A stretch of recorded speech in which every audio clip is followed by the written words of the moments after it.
In the previous videos, I've explained why we need to move away from Anaconda as a package manager and use Miniforge instead. So in this video, we're going to look at how to install and configure Miniforge and how to get rid of Anaconda first. I'm going to show today how to do this on a Windows machine, but on macOS I've done it as well and it's pretty similar. But if you want me to make a dedicated macOS video on this topic, just write it in the comments. First, we're going to look at how to deinstall Anaconda. If you've never installed Anaconda, you can skip this step and jump straight to the installation of Miniforge. So to deinstall, just click on the Start menu and write deinstall. You will see Add or Remove Programs. Here Anaconda is nicely at the top, so just click here, uninstall. You might need administrator rights for that, so if you don't have that because you're on a university computer or something, then you might have to ask the IT people to do this for you. But if it's your own personal computer, this should be straightforward. So once it's completed, just click Next and be done with it. You can close this window, and unfortunately, even when you deinstall it, there's still some remnants left over that we need to delete first, because otherwise they will interfere with Miniforge. So the easiest way to do that is just to open PowerShell, which if you've never used the shell before, I get it, but we're going to need it quite a bit also to install virtual environments, so just get used to it. You need to deinstall 3 different things, and don't worry about it, you don't need to type all that. You can just copy those commands from the video description, and if it tells you it doesn't exist, then this is because it has already been deleted, so don't worry about it. Then just continue with the next 2. So this will be the next.conda. This one here, it doesn't complain. And most important of all, the conda RC, because here it saves some settings that might lead to it still connecting to the Anaconda servers when you're trying to install something. And if that happens, you basically still owe them $600 a year, which no one really wants to do. Also here you see this was already deleted by the uninstaller. Sometimes it is, sometimes it's not. So better be safe than sorry. Next, let's install Miniforge.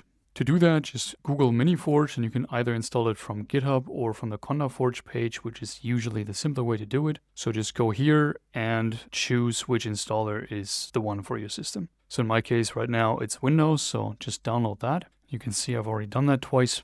Once it's downloaded, just click on it. That will open the installer. Click Next, Agree.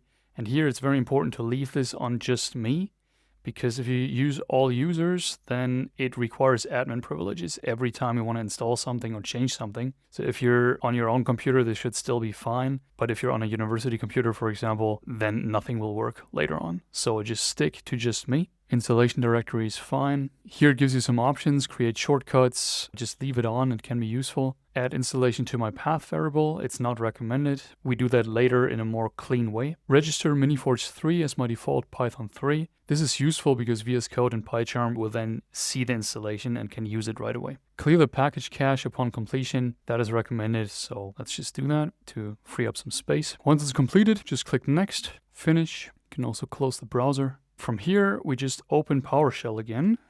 This doesn't need to be done as an administrator. Here we again need to set 3 commands. First one is the Set-ExecutionPolicy. When you're trying to change the execution policy, it will tell you that there's a security risk associated with it. Unfortunately, without doing that, we cannot run conda commands in the PowerShell, so that we need. Hit A for yes to all. Next, we're going to run conda init PowerShell, so we can actually run the conda commands here in the PowerShell. And you're going to see later in this video why this is useful.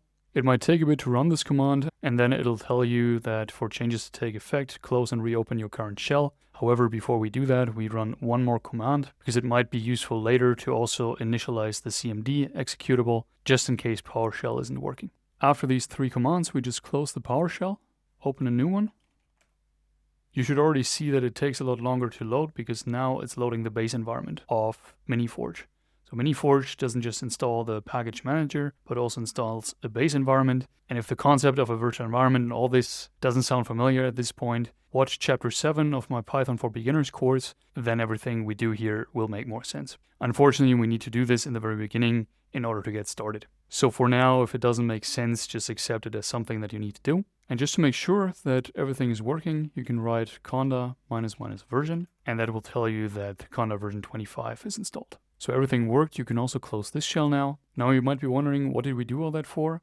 And the main application for us is that we want to be able to install virtual environments out of Windows PowerShell. And in Linux and Mac OS, this is stuff that works out of the box because those are command line based operating systems, whereas Windows is not. You rarely ever use the command line in Windows, so you need to do all that trickery that we just did to make it work. But once you've done that, let's say you have a folder with an environment file in it. Let's open that. So an environment file generally looks like this. You have a name, so this is what the environment is going to be called after installation. Channels, and this is where it gets important. We don't want to download the packages that we need from the Anaconda servers, because then we owe them money. This is why for channels it's very important that conda-forge is the only channel that is in here. And in the dependencies, we put all the packages that we need. So like JupyterLab, like Matplotlib, NumPy, and whatever else we need. Then we can copy paste the command here at the bottom. In case you want to have this environment file, I put the download link in the description. And just to show you how we can now install it, you copy out this command here, open terminal. Yeah, in Windows 10 this might not show up, then you need to click show more options and then this should be there, open in terminal. This will open a PowerShell in this folder. So you can check that you see all the files that are in there with the dir command or ls. And then just paste the command that we just copied from the environment file and hit enter. This might take a while depending on the speed of your computer and your internet connection, but after a while you should see that it downloads all these packages and then creates this environment, and it even tells you how to activate it. So let's run that. And then you see instead of base environment being active in the beginning, you have the Python course environment active. And this wouldn't have been possible without running the initialization commands first that we ran earlier. The environment that you just installed will then be available to use in VS Code and PyCharm or some other IDE that you may be using. And we're going to check in the next video how to install VS Code, how to use the environment that we just installed, and how to set up the configurations so you get the best user experience.